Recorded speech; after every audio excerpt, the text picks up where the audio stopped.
عوامی national party Khyber Pakhtunkhwa کے صدر ایمل ولی خان کو قتل کی دھمکیاں ملنے کی اطلاعات سامنے آئی ہیں۔ صوبائی ترجمان ANP سمر بلور کا کہنا ہے کہ ایمل ولی کو موبائل فون پر دھمکی آمیز کال موصول ہوئی ہے۔ اطلاع ملی ہے کہ ایمل ولی کو مارنے کی منصوبہ بندی کر لی گئی ہے۔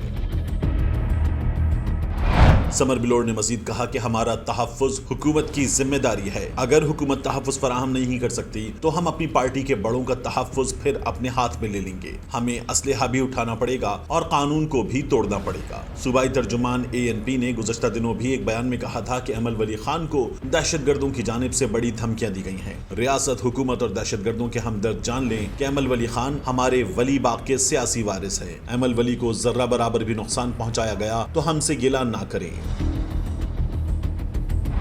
گزشتہ دنوں خیبر پختونخوا اسمبلی میں ANP کے پارلیمانی لیڈر سردار حسین بابک کو بھی دھمکیاں موصول ہونے کی اطلاعات سامنے آئی تھیں۔